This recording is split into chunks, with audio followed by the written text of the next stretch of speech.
Hola, ¿qué tal? Soy Adrián Rueda para El Influyente. En esta ciudad todos sabemos que hay muchísimos temas complicados, pero en esta ocasión queremos hablarle de dos que están estigmatizados, por cierto. Uno es el comercio informal y otro es el tema de la diversidad sexual.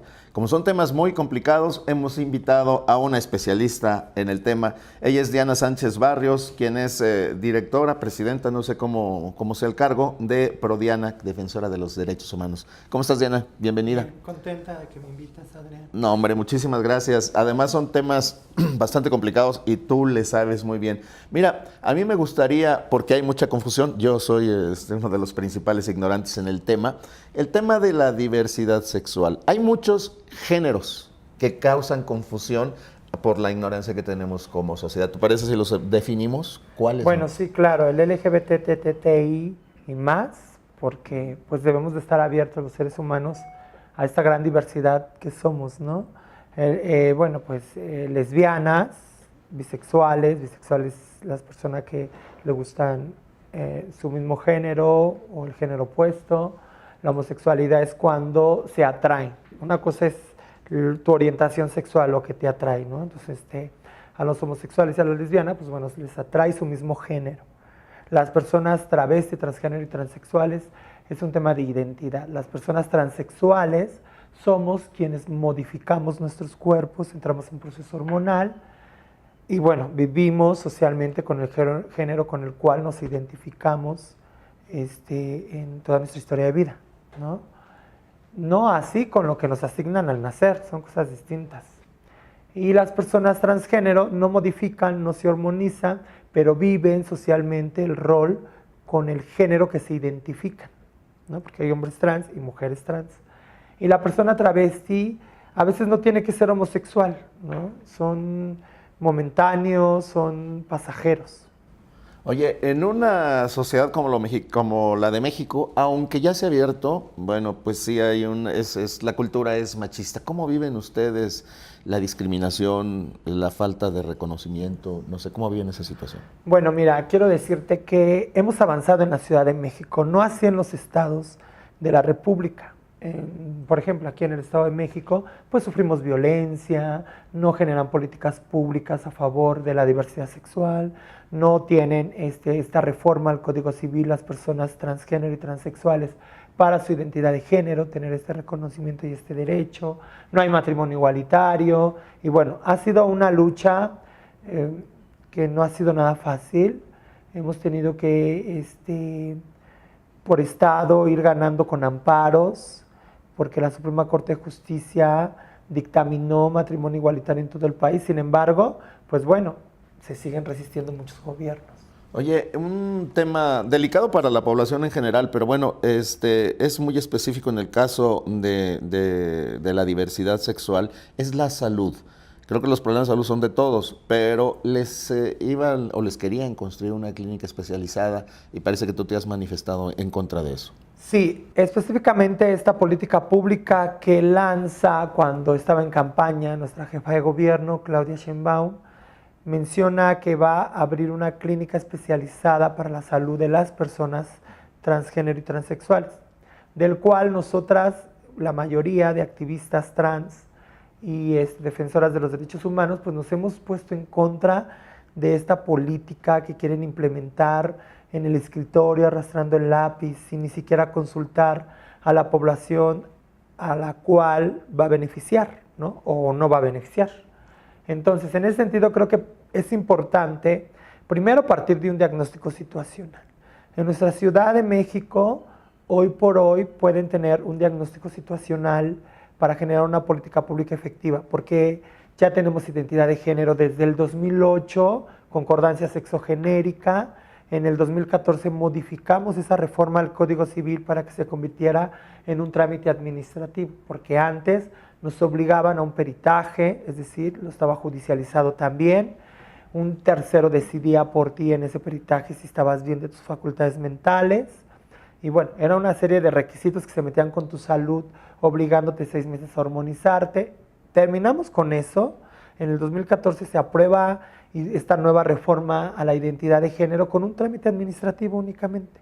Lo desjudicializamos, lo despatologizamos, porque hemos dado la lucha también a niveles internacional con la Organización Mundial de la Salud, las poblaciones travesti, transgénero y transexual, para que nos quiten de este catálogo de enfermedades mentales, ¿no? Oye, a ver si te entendí. Si tú te declarabas o querías ser transgénero, había un comité que te decía si podías o no, o si querías o no.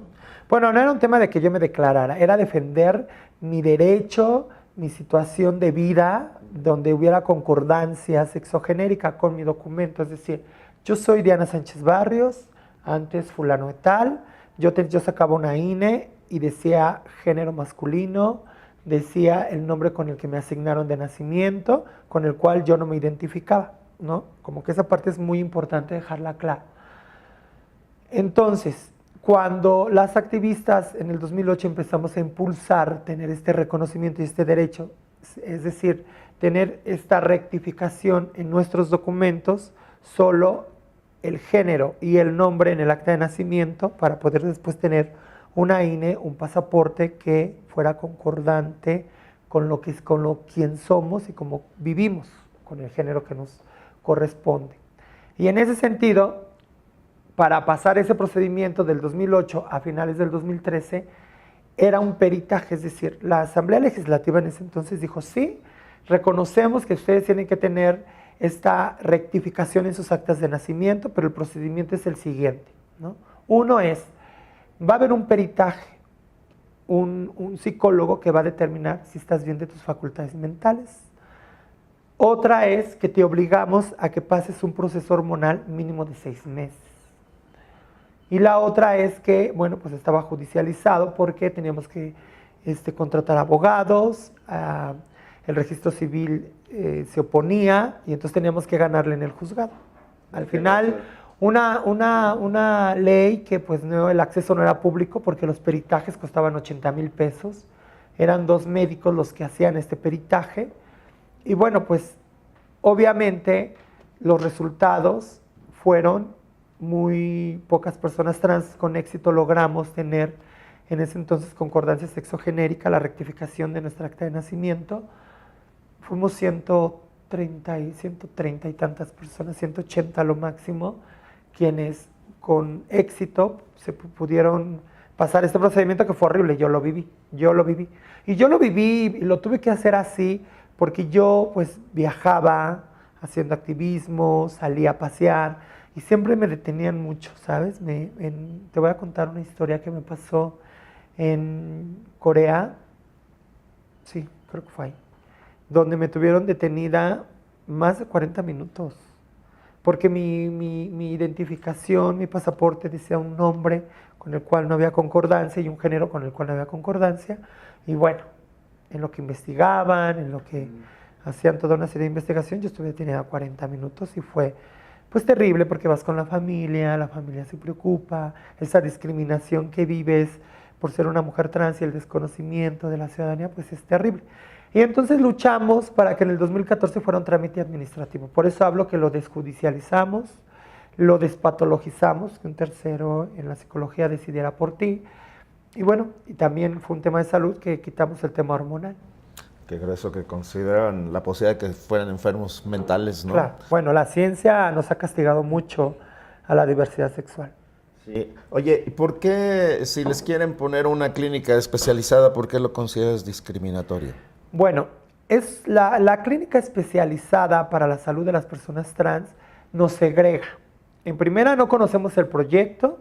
En segunda, nos segrega a la salud pública, transversal, sin discriminación. Creo que hay un desconocimiento. Las personas trans nos enfermamos como cualquier persona. Lo único que nosotras y los hombres trans tenemos carencia de producir una hormona natural en nuestros cuerpos. En mi caso, yo no produzco la suficiente hormona femenina. En el caso de los hombres trans, no producen la suficiente testosterona para su modificación, ¿no? Y entonces, en eso es en lo único que necesitamos una atención especializada. Por supuesto, con acompañamiento psicológico, quien lo quiera. No tenemos que obligarlo, es quien lo desee. Dar acompañamiento y sobre todo a la familia, a tu tutor, con quien vives, con quien estás en tus infancias trans, desarrollando pues la necesidad de que te escuchen, la necesidad de entendimiento de que somos niñas trans, ¿no? Desde esta infancia, adolescente, adulta, y sobre todo es este acompañamiento a la familia. Esta clínica, no conocemos el proyecto, como te lo digo, sin embargo, no debe de ser el eje rector el tener un proceso hormonal únicamente, el acompañamiento psicológico, y siempre nos han etiquetado a las personas trans, a la población trans con VIH, ¿no? Creo que nuestra salud va más allá, no son estos cuerpos curvos que requerimos, porque hay dos poblaciones que impactaría muy claramente: las personas transgénero que no modifican sus cuerpos, que aman sus cuerpos, que aman sus penes, que aman sus vulvas, los hombres trans, que aman su útero, los hombres trans. Y en ese sentido, estas personas transgénero no requieren y no necesitan un procedimiento hormonal porque no es su deseo, ¿no? Y en las personas transexuales que modificamos con un buen proceso hormonal, entonces es efectivo el ir modificando nuestros cuerpos, ¿no? Nuestro busto, nuestra cadera, el vello, la piel, el cabello, ayuda en todo, cuando es un tratamiento efectivo con un endocrinólogo. Oye, entonces esta clínica no atiende otros tipos de otras enfermedades o tipos de salud más que las específicas, en este caso trans. Exacto, y quiero decirte que nosotras también tenemos que estar en la salud pública en el primero, segundo y tercer nivel, como cualquier ciudadano, tener que tenga nuestro expediente, nuestra clínica que nos corresponde, donde vivimos, que si nosotras tenemos necesidad de que nos operen de la vesícula, bueno, pues ir a nuestra clínica y de ahí que nos pasen al segundo nivel o tercer nivel, dependiendo la necesidad de salud que tú requieras, pero ya con un expediente. Un gueto, como el que quieren hacer con esta clínica Condesa, es eso, nos segrega, nos hacen trámites pues más complicados, más complejos, porque la clínica vamos a tener que ir, me duele la vesícula, voy a tener que ir a la clínica especializada para que me den un pase, para que yo pueda acceder a la salud pública y me puedan atender en las necesidades transversales de mi salud que requiero. Entonces estamos en contra de eso, por supuesto que estamos en contra de esta clínica, que lo que vemos es un retroceso a nuestro derecho y a nuestro reconocimiento, que por primera vez en la historia de nuestro país, en la Ciudad de México, ganamos tener identidad de género las personas trans, ¿no? Y por eso hoy ya son 6 estados de la República que tienen identidad de género, y que ha sido lo individual. Lo correcto hoy por hoy, que tenemos un gobierno de izquierda, un gobierno democrático, que el discurso de nuestro presidente ha sido a la inclusión, al amor, al reconocimiento de todas las poblaciones prioritarias. Entonces, creo que lo efectivo sería una ley de identidad de género, no una reforma a los códigos civiles impactando por estado, porque eso nos retrocede, no nos permite que una ley sea transversal en un tema de salud, de trabajo, de vivienda, inclusión en los programas sociales, etcétera, etcétera, etcétera. Oye, pero no los han escuchado este gobierno, no los haya, te entendí al principio que no los ha tomado en cuenta si quieren o no la clínica o qué es lo que quieren. No se Claro, reúne con mira, ustedes, no nos han llamado, no ha habido diálogo, no están estos foros y estas mesas de trabajo, porque debe de ser abierto un foro público para que las personas trans, pues ahí coloquemos nuestras reales necesidades de salud, para que tengan claridad. Principalmente es eso, hacer un diagnóstico situacional para que impacte real de lo que necesitamos y generar una política pública efectiva, para que sea una política pública efectiva. 2. La Comisión Interamericana de Derechos Humanos, en su informe sobre violencia hacia la población LGBTTI entre 2017 y 2018, menciona que la expectativa de vida de las personas transgénero y transexuales principalmente son entre los 35 y 40 años, por la discriminación que vivimos en esta salud pública. Hay 2 cosas muy importantes y que deben de ser efectivas. En el 2017, el presidente Enrique Peña Nieto abre y lanza un protocolo de actuación para la salud pública de las personas LGBTTI, cosa pues que nadie utiliza, nadie lo hace efectivo. Es como esto que pasa, que hacen leyes y ahí se quedan, hacen políticas públicas que también ahí pasan. Hoy este protocolo de actuación creo que es la punta importante para la salud pública de las personas trans, para no vivir con discriminación y poder tener un acceso igualitario sin ser discriminadas.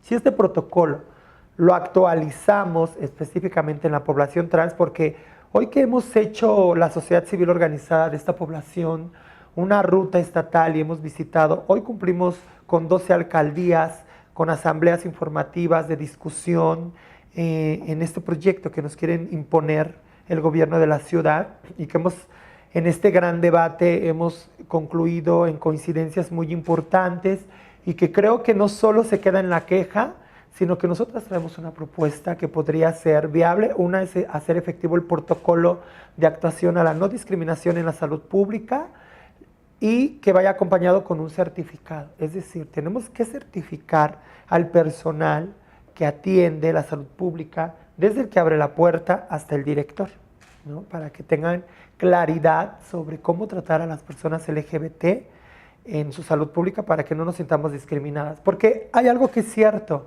las personas trans vamos a la salud pública cuando nos sentimos ya con el dolor que no lo aguantamos y es cuando acudimos a estos servicios públicos de salud. Y bueno, obvio, la atención es discriminatoria totalmente. Hay un estudio de la UNAM que lanzan y que dicen, bueno, la clínica tiene que tener como eje rector la atención y especialización a este protocolo para que no sufran discriminación las personas trans y mientras sean atendidas en su clínica de salud. Tú sabes que la salud es transversal, entonces quiero entender si en esas clínicas vamos a ser atendidas cuando nos duela la próstata, cuando nos van a hacer química sanguínea, cuando tengamos un problema en los riñones, cuando nos duela la muela, cuando nos tengan que operar los ojos. Si esa clínica entonces va a tener todas estas características, pues bueno, estaremos hablando de un proyecto muy ambicioso, donde 30 millones de pesos, que es lo que está etiquetado en este momento para una clínica especializada, no alcanzarían para nada. Pues obvio, ¿no? Entonces te ríes, dices qué barbaridad. Por supuesto que lo que dice la UNAM es cierto. Vamos a tratar 15 años para terminar la discriminación en la salud pública, pero tenemos que empezar. Tenemos un protocolo que lo tenemos que hacer valer. Tenemos que aumentarle la certificación. Y entonces lo que proponemos las personas trans, que se nos hace más coherente, en lugar de que nos segreguen, en lugar de que nos estigmaticen, en lugar de que nos coloquen en una clínica que ni siquiera conocemos cuál van a ser sus ejes rectores, entonces si ya tenemos estas clínicas de salud, pues lo que tenemos que hacer es un derecho humano, la salud, es un derecho que México ha firmado estos tratados internacionales, donde le apuesta a que todos los seres humanos, todas las personas de las poblaciones prioritarias tengamos este acceso sin ser discriminadas, ¿no? Y entonces a lo que le apostamos son a las unidades de atención de identidades de género, ¿no? Dentro de las clínicas. Dentro de las clínicas ya existentes públicas de salud. Es decir, en estos espacios de unidades de identidades, ahí hacer efectivo el protocolo, ahí certificar, ahí que sea el primer acompañamiento de corto, mediano y largo plazo hasta terminar con la discriminación. Pero sobre todo hoy que hemos hecho foros en la UNAM sobre este tema de la clínica de salud y hemos hecho una gran discusión y que la Facultad de Medicina de la UNAM creo que se quedó corta en el sentido que necesitan materias optativas para poder tocar estos temas. Los jóvenes, hoy que abrimos la discusión y los foros y que estuvimos las defensoras de los derechos humanos de nuestra población, las mujeres trans principalmente, siempre somos las más visibles, nos dimos cuenta de la gran necesidad de esto y los jóvenes hoy lo piden a gritos. Así que ahí tenemos una ruta muy importante porque la medicina es la que nos ha dado un trato muy duro a la diversidad sexual. Es que nos ha colocado en enfermedades mentales. Tú sabes que la homosexualidad estaba en el catálogo de la Organización Mundial de la Salud, en el catálogo de enfermedades mentales. En los 90 desapareció de este catálogo, pero no así la población trans. La población trans seguimos en un catálogo de enfermedades mentales, estamos luchando, impulsando por desaparecer de estos catálogos. La Organización Mundial de la Salud lo único que ha salido a decir que en el 2022 va a modificar y nos va a dejar en una incongruencia de género, ¿no? Pero al final en un catálogo de enfermedades, la cual pues nos seguimos sintiendo violentadas. Y hacer estas políticas y estas acciones de una clínica especializada para personas trans es darle la razón a la Organización Mundial de la Salud y nos siguen patologizando nuestra identidad. Eso es lo que nos preocupa mucho. Supongo que tiene razón que es una lucha larga. Entiendo que a la clínica tal como está planteada van a decir que no, ¿verdad? Sí, claro, por supuesto que no, porque no la conocemos. Lo único que conocemos es que quieren poner una clínica especializada para la salud de las personas trans y lo que sabemos es que hay 30 millones de pesos etiquetados para esa clínica. Recordémoslos también a quien nos vea, a quien nos escucha, que está la clínica especializada VIH, que hay una en Iztapalapa, una en La Condesa, que ahí nos mandaron a las personas trans a tomar nuestro proceso hormonal y entonces hay expertos en nuestra ciudad que pueden darle esa expertise y ese acompañamiento a los endocrinólogos de la ciudad para que seamos atendidas pues donde tenemos que estar, en la salud pública. Complicado, si de por sí no se dan abastos los servicios de salud para la población, digamos en general, poner algo especializado va a ser algo complicado, pero supongo que la lucha se tiene que seguir dando. Oye, Diana, ya tú dices que en el sector salud son discriminados, pero en la sociedad, porque son, en lo que te decía al principio, una sociedad machista, ¿cómo conviven con la gente en la calle, que seguimos todavía muchos con esa cultura, y la discriminación debe ser fuerte, ¿no? Así es, Adrián. Tú acabas de hacer algo muy importante. Este tema es cultural totalmente. Venimos de un patriarcado machista. Tenemos en las venas las familias tradicionalistas. La iglesia pues ha metido mucho que ver el que la diversidad sexual pues vayamos avanzando aún estos derechos más complicados, porque efectivamente hemos avanzado en la Ciudad de México, en algunos estados ya se empieza a escuchar matrimonio igualitario, el derecho a la identidad de género, pero hay mucha resistencia. Creo que la obligación de quienes hacen las leyes, de quienes gobiernan, pues deben de tener un compromiso real.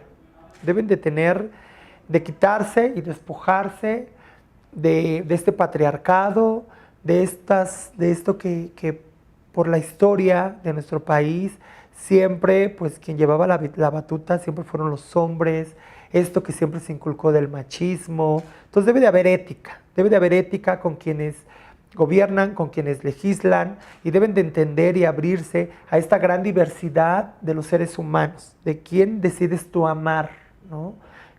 ¿Cuál es tu identidad de género? ¿Cómo lo vives? ¿Cuáles son tus necesidades? ¿Cómo impactamos en una política pública informativa a los ciudadanos principalmente? Porque la discriminación viene a veces muy de la mano con la ignorancia, con el desconocimiento. Porque una vez que la gente lo entiende, cambia su perspectiva hacia la diversidad sexual. Y creo que eso es a lo que le debemos de estar apostando, a la información, al acompañamiento, principalmente de quienes nos gobiernan, porque quiero decirte que a veces tienen gran desconocimiento que ni siquiera llaman a la diversidad sexual para darle este acompañamiento de empoderamiento. Por eso hablo de la ética que se debe de tener, de la seriedad y el compromiso que se tiene que tener. Y la diversidad sexual, no solo los trans, es bastante amplia, ¿verdad? Es un núcleo muy grande. Sí, por supuesto, que no hay una estadística real, ya que en todo el país las personas transgénero y transexuales pues no tienen este reconocimiento y este derecho a esta ley o reforma de identidad de género que deben de tener en todo el país. No hay una estadística real, pero sin embargo en la Ciudad de México ya pueden sacar este diagnóstico. Hay aproximadamente 5,000 personas con éxito cambiando su corrección en sus actas de nacimiento, ¿no? Pero aún así hay muchas pares mías que ni siquiera saben que tenemos ese derecho. Hay muchas pares mías que ni siquiera saben que son mujeres trans, ¿no? Y que todavía se asumen como homosexuales porque se tienen que empoderar, tienen que entender en qué estatus de vidas estamos. Oye, Diana, y ya que te gusta estar en temas bastante complicados, también eres dirigente de una agrupación del comercio informal, otra actividad estigmatizada porque en la ciudad nos invaden, nos roban, venden cosas que luego la delincuencia les hace dar, no pagan impuestos. Eso es lo que se dice fuera. Sí. Bueno, mira, yo represento a este sector que quiero dejarlo siempre así como muy marcado, de que yo pues siento muy orgullosa. Yo vengo de ese sector, yo vendía en la vía pública, gracias a la enseñanza en la vía pública pues he crecido en mis negocios, he aprendido cómo se ha vivido en carne propia la corretiza de los policías, el estigma de que cuando le dices a la gente, tú muy orgullosa porque es un trabajo honrado, cuando te dicen, ¿a qué te dedicas? Al comercio. ¿Cuál comercio? Al comercio popular en la vía pública. Vendedora en la calle. Sí, ambulante. ¿no? Y ves la cara de la gente así como que... Entonces, efectivamente, está estigmatizado. También el gran desconocimiento que hay. Mira, en el 2012, Marcelo Ebrard lanza un proyecto, un programa para que los comerciantes populares en la vía pública pudieran pagar el derecho de uso de piso, que es el SISCOBI, que bueno, la autoridad, los alcaldes no han podido... O sea, ¿sí pagan impuestos? Por supuesto, pagamos derecho de uso de piso trimestralmente, dependiendo lo que está el estado financiero, no sé cómo lo manejan. Ahora, pero lo pagamos ¿las alcaldías? En las alcaldías, se paga en las alcaldías. En la alcaldía llegas con tu voucher, lo entregas y ellos te dan un contrarrecibo del permiso del espacio de vía pública, que no es menor, es trimestral, son entre 800 a 1,000 pesos. Ahí está variando. Es una buena lana, ¿no? Por supuesto, lo y que esa, pagamos. ¿quién sabe dónde queda? Ahí viene el permiso, marca claramente dónde es tu lugar, cuál es tu giro, la medida del puesto, que es 1,20 por 1,80. Y bueno, quiero decirte que nosotras tratamos de cumplir de que pues el SISCOBI pues tenga a todas estas familias que por años han trabajado en la vía pública, ¿no? Ha sido manipulado a modo, dicen que unos tantos nada más. Por ejemplo, si son 200 en una calle, ahora nada más están dados de alta 20, los demás pues pasa el inspector de vía pública y hacen esta terrible corrupción, que la cual tenemos que terminar, ¿no? Y que también tenemos que partir de la autocrítica quienes lo ejercen. Sí, es que dicen que realmente los que se enriquecen son los dirigentes. Tú eres dirigente de una agrupación. ¿Es cierto que se enriquecen con los trabajadores? Hay de líderes a líderes. Nosotras tenemos un fideicomiso donde la gente hace su aportación voluntaria y en ese fideicomiso tenemos todo un catálogo de apoyo social, como un CENDI, una guardería donde las madres solteras ahí dejan en este espacio a sus hijos, les dan alimento, les dan pañales, hay cámaras de vigilancia para que la mamá en cualquier momento pueda revisar por internet que su bebé, su hija, su hijo que tenga un trato digno, del cual debe de ser así. Y bueno, ya ellas deciden si pagan una cuota para complementar su leche, sus pañales, etcétera. Les ayudamos cuando fallece algún familiar del primer círculo, no la comadre, no el compadre, no mi primo lejano, el primer círculo. También este fideicomiso tiene esa característica.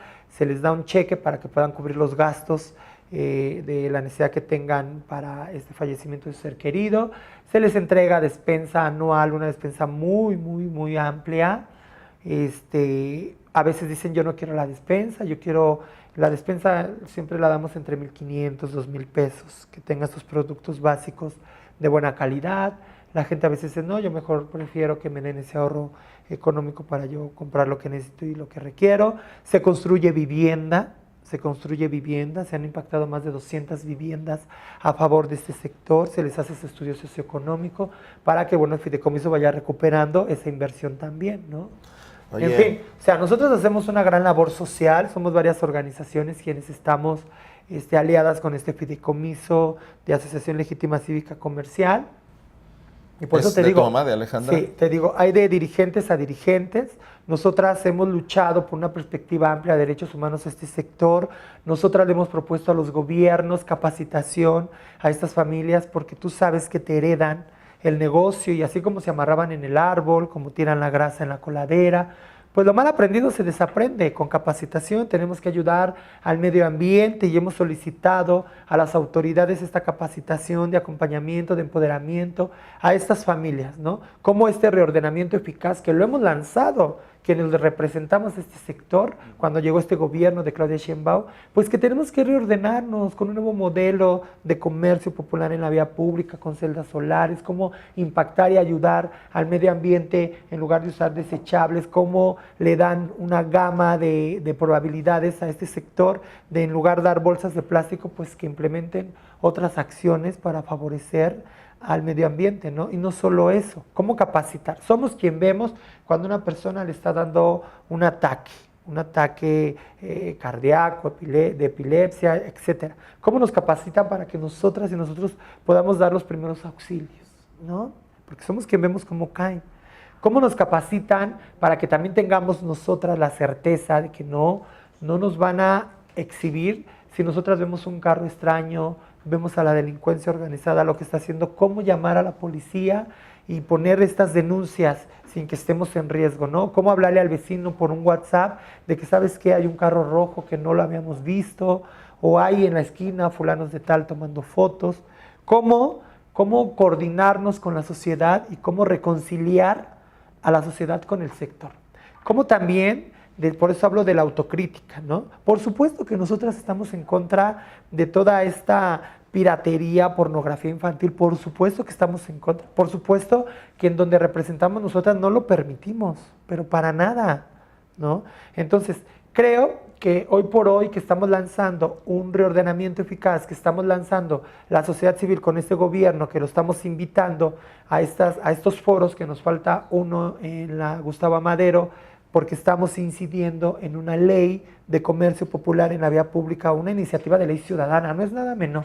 No es nada menor que hoy por hoy queremos organizarnos, que hoy por hoy queremos ayudar a nuestra jefa de gobierno a este reordenamiento eficaz, porque aportamos en estos cuadrantes. Quiero decirte que nosotras aportamos a estos cuadrantes que salieron a anunciar y que tristemente, un tema elitista, porque siempre ven a los representantes del comercio popular en la vía pública como lo peor de la sociedad, cuando la jefa de gobierno tenía que haber estado alguien de estos dirigentes que aportamos a estos cuadrantes, que aportamos cómo fuera el reordenamiento, porque no lo hicieron solo. Lo hicieron con la sociedad civil en estas mesas interinstitucionales que yo, una servidora, solicité con Claudia y le dije, tienen que armarse mesas interinstitucionales y dejen de echarse la bolita, la policía, con vía pública, con gobierno central, o sea, acabemos y erradiquemos ese sistema que por años le ha funcionado a la autoridad, ¿no? Y que bueno, tristemente de repente ves a toda la autoridad y ves dos empresarios que son totalmente contra el comercio popular en la vía pública y que van a ir evaluando el comportamiento de estos cuadrantes, ¿no? O sea, no hay una equidad, no hay un reconocimiento. Y tenemos que señalarlo, por supuesto que tenemos que señalarlo. La sociedad se tiene que enterar lo que hemos abonado los defensores de este sector, lo que hemos propuesto las y los defensores de este sector, ¿no? Que el gobierno no ha querido, que el gobierno se ha querido sacudir las manos, bueno, pues es problema de ellos. Pero nosotras hemos hecho una gran lucha con una perspectiva de derechos humanos, que también tiene que tener mira con una perspectiva de género, porque hay más del 50% del comercio popular mujeres. ¿Cuáles son sus características? Tiene que haber un diagnóstico que el gobierno tiene que hacer. No nada más tiene que decir cuántos comerciantes hay. Tiene que meter esa esencia realmente, una radiografía real. ¿Cuántas mujeres? ¿Cuáles son sus características? ¿Cuántas indígenas? ¿Cuántas madres solteras? ¿Cuántas adultas mayores? ¿Cuántos discapacitados? ¿No? Y entonces eso te genera un actuar distinto, te genera una política efectiva.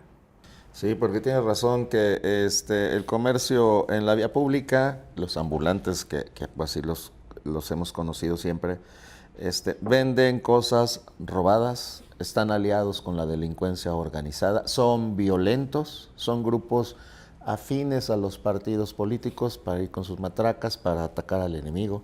Ese estigma tienen. Sí, por supuesto que ese estigma tienen.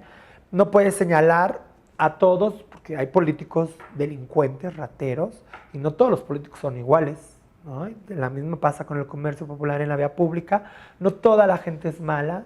Por supuesto que la gente a veces se defiende. Yo no hablo de una violencia la que el Estado le ha hecho a este sector.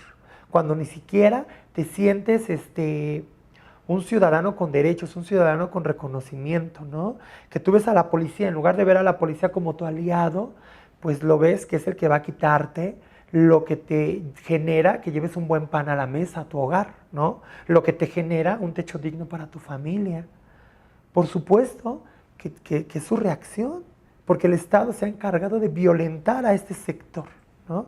El Estado se ha encargado de criminalizar y de tener un lenguaje discriminatorio a este sector, porque tú lo acabas de decir, ese estigma es como nos tienen, como cochinos, como rateros, como que no pagamos impuestos, como que vendemos mercancías robadas, como si todos lo fueran a hacer, ¿no? Eso es una mentira y tenemos que terminar con eso. Y por eso hoy he entablado el diálogo en el COPRED, donde estamos haciendo una agenda puntual para ir terminando y erradicando la discriminación de este sector. Con Derechos Humanos en su momento trabajamos un libro de un punteo donde habla el trato que el gobierno debe de tener con este sector, ¿no? Y vamos terminando y avanzando, como pasó en un momento con las personas LGBTTI, que hoy por hoy discriminar pues es un delito, ¿no? Entonces, son cosas que tenemos que buscar. Al final, atrás de ese negocio es un ser humano el que está. Y nadie sabe las necesidades que tiene. Mira, las mujeres terminan sus horarios de trabajo porque al final ellas hacen su agenda de trabajo. Trabajo 3 horas en el comercio en la vía pública porque me permite ser mi propia jefa, porque me permite regresar al hogar, atender a mis hijos o a cuidar a mi enfermo o a mi adulto mayor, ¿no? O sea, esas cosas pasan, esas cosas no las miran. No miran que este sector de ese pequeño espacio de 1,20 por 1,80 pues le da un techo digno a su familia, le resuelve la salud, que la salud pública pues estamos en una crisis terrible y que tú sabes que pagar la salud en un particular pues no es nada barato. Sin embargo, esto les ayuda a resolver. Ahora, ¿qué dicen? Es que están los comerciantes porque quieren estar ahí, porque no hay trabajo, porque el gobierno no da trabajo. Efectivamente, hay varias aristas del cual el comercio, porque se encuentra ahí. Una, más bien, yo hago una invitación que todas y todos nos sumemos a buscar un salario digno, ¿no? Sale Slim diciendo que necesitan reubicar a los comerciantes porque el centro histórico es guau, de los comerciantes establecidos, pero yo no he escuchado a Carlos Slim que hable a favor de tener un trato igualitario y un salario digno para todos los trabajadores informales que en su empresa están, que no les dan la garantía ni la certeza como lo marca la ley, ¿no? Entonces, más bien yo le hago una invitación a los empresarios, a las y los mexicanos, a la sociedad civil, realmente que levantemos la voz, que nuestros legisladores, que nuestro presidente, que quienes nos gobiernan, que unifiquemos criterios y que tengamos un salario digno, porque sí es cierto, gran parte del comercio en la vía pública está porque en el trabajo que consiguen en estas empresas de Carlos Slim, por ejemplo, pues les dan trabajo en la informalidad, ¿no? Y les dan un salario mínimo que tú dices. Sin embargo, sales en la vía pública, eres tu propia jefa, son características distintas. Eres tu propia jefa, haces tu propia agenda, puedes ir a atender a tus hijos, puedes ir a recoger a tus hijos a la escuela, puedes cuidar al enfermo en casa y te da más de un salario mínimo. Sí hay categorías, me refiero, en que hay gente que vende dulces y que ni siquiera te da un salario mínimo. Hay gente que el negocio es familiar y que te da hasta 5 salarios mínimos, pero el trabajo es desde las 4 de la mañana hasta las 7 de la noche, 6 de la tarde. Pero ahí involucras a toda la familia, ¿no? Y entonces te da una oportunidad de vivir dignamente. Y que también hay partes del comercio que les gusta ejercer el comercio en el espacio público porque les gusta tener esta cercanía con el cliente, con el pásele, güerita, que le doy, mira esta blusa, porque psicológicamente te ayuda, te impacta a un beneficio real. Entonces, tenemos que terminar con esta estigmatización, tenemos que terminar con esta discriminación verbal y física, esta violencia física, esta criminalización que sufre el sector. ¿Estoy de acuerdo en que tenemos que tener un reordenamiento eficaz? Por supuesto. Estoy de acuerdo en que tenemos que capacitar a estas familias para empoderarlas y terminar con estas prácticas que nos heredan, que nos amarremos en el árbol, que tiramos la grasa. Eso me refiero, que tenemos que reeducarnos en ese sentido. En lugar de criminalizar, ayudemos y abonemos. Creo que en ambos temas hace falta la cultura general, conocer más de la población hacia quienes practican este tipo de negocios, este tipo de cosas, ¿no?